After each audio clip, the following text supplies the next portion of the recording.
Hello everyone, how are you all? I'm also well. So today our topic is Bangladesh and Global Studies, page number 75. Page number 75, B, C, and D number is bookwork.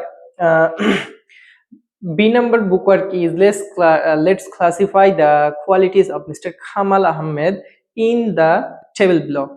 And the C is let us read the story careful and write the importance of honesty and the transparency in the table below. অর্থাৎ কি বলেছে যে B এবং C নাম্বারে অর্থাৎ এর আগের যে পেজটা আমরা পড়েছি মিস্টার কামাল শ্রেণীকক্ষে শিক্ষার্থীদের উদ্দেশ্যে কি কি বলেছে সেগুলোতে কি করতে হবে, কোনটা সততা কোনটা স্বচ্ছতা সেটা আমাদেরকে লিখতে হবে।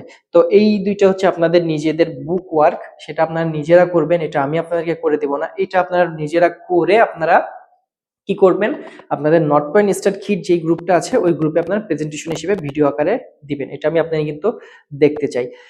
আশা করছি বিষয়টা বুঝতে পেরেছেন। তো what we do now, table number D, let's write what I will do to gain qualities of honesty and transparency in everyday life। অর্থাৎ প্রতিদিনের লাইফে আমি কিভাবে স্বচ্ছতা এবং কিভাবে সততার গুণাবলী অর্জন করে কাজ করব সেগুলো আমাদেরকে লিখতে হবে। তো এটা আপনারা আশা করছি আপনারা সবই পারেন, আপনারা অনেক ব্রিলিয়ান্ট। এটাও আপনারা প্রথমে লেখার চেষ্টা করবেন নিজে নিজে।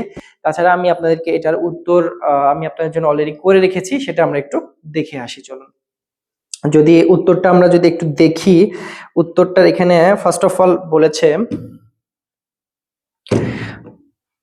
সবাই আমার স্ক্রিন দেখতে পাচ্ছেন তো নাকি বলেন? Number 1, always speak the truth. Number 2, admit mistakes. Number B, be clear and direct. Number 4, avoid greed. And number 5 is be responsible. Number 1 এ কি বলেছে আমরা যদি বলি always speak the truth, I will make it a habit to tell the truth in everyday situation। অর্থাৎ প্রত্যেকদিন যে কোনো অবস্থাতেই আমি কি করতে পারি, সত্য কথা বলবো। যে কোনো ভুল যে কোনো বিপদে পড়ি না কেন আমরা কি বলবো, সর্বদা সত্য কথা বলবো। তারপরে অ্যাডমিট মিস্টেকস এগুলো আপনারা সুন্দরভাবে পড়ে নেবেন। তারপরে বি ক্লিয়ার অ্যান্ড ডাইরেক্ট, যদি কি বলেছে দেখবেন I will keep my communication open and avoid hiding information from others. অর্থাৎ অন্যের কাছ থেকে আমরা কি কোনো কিছু গোপন করার চেষ্টা করব না। তারপরে কি বলতে পারি যে avoid greed আছে। and number 5 is be responsible, I will complete my tasks and duties sincerely without making excuse। কোনো এক্সকিউজ মানে কি জানেন? মানুষের কয়টা হাত বলেন তো? 3টা হাত। বাম হাত জানার, একটা হচ্ছে অজুহাত। এক্সকিউজ মানে হচ্ছে কোনো অজুহাত ছাড়া কি করব আমরা, হচ্ছে আমাদের নিজের যে দায়িত্বগুলো থাকে সেগুলো কি করব আমরা পুরো পালন করব। আশা করছি আপনারা এই জিনিসগুলো বুঝতে পেরেছেন। ভিডিওটা পজ করে আপনারা এগুলো সুন্দরভাবে বইয়ের নির্দিষ্ট জায়গাতে তুলে নেবেন। আর হ্যাঁ, আপনারা কিন্তু ওই 2টা ছক আপনারা অবশ্যই প্রেজেন্টেশন দিবেন।